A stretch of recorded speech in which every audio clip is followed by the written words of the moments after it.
hindsight, it was a good decision that the Celtics took the unusual step of retiring Paul Pierce's jersey in a post-game ceremony rather than at halftime of Sunday's showcase game against the Cavaliers. Otherwise, the home crowd, which included former Celtics coach Doc Rivers and 2008 title winners Kevin Garnett and Rajon Rondo, would have had no reason to stick around for the fourth quarter. LeBron James and his refashioned supporting cast smoked the Celtics 121-99 at TD Garden, with all four new Cavaliers turning in impressive debuts. Cleveland torched Boston's No.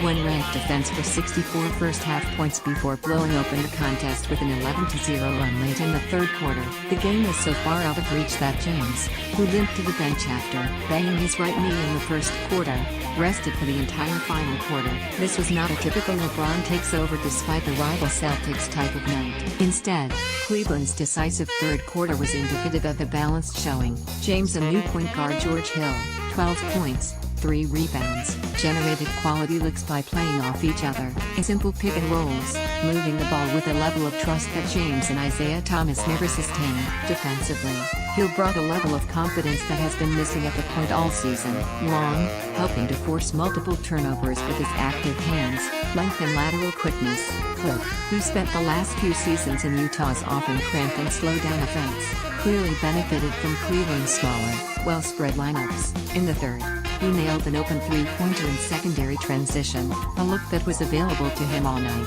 After one game, it was already easy to envision Hood, 15 points, 3-6, on threes, playing Iman Shumpert's role better than Shumpert had in years. The Cavaliers' two incoming Lakers, Jordan Clarkson and Larry Nance Jr., were central too. Twice in quick succession, James smartly used the lob threat of a hard-rolling Nance to suck in Boston's defense, setting up open looks for Clarkson.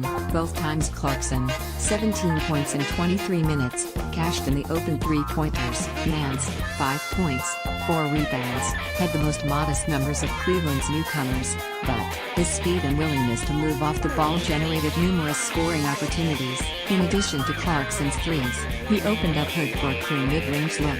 He set a hard pick to free James for a floater in the paint, and he slipped a screen for a thunderous dunk on a nifty pass from Kyle Korver. For most of the season, the Cavaliers had looked like less than the sum of their aging superstar parts. For once, the opposite was true.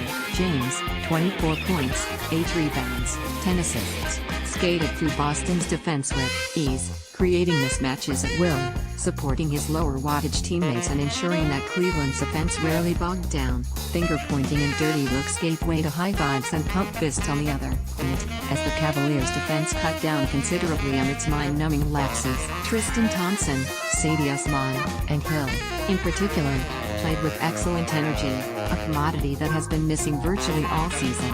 James praised his team's passion, IQ and hunger in an ABC post-game interview, adding that Cleveland's attention to detail was at an all-time high this season. Those words made for the best possible opening night endorsement of the post-trade deadline Cavaliers, who still have 2 months to gel and who will still get Kevin Love back before the playoffs. The rest of the evening belonged to Pierce, who was honored brilliantly by Rivers and Celtics president Danny Ainge after the final buzzer. James and Pierce engaged in battles that produced defining postseason moments from 2008 through 2014, but Pierce's rise to the rafters, contrasted with the game that came before it, served to underscore his rival's longevity. For James looks primed for another deep playoff run, jolted by a row of fresh faces who arrived with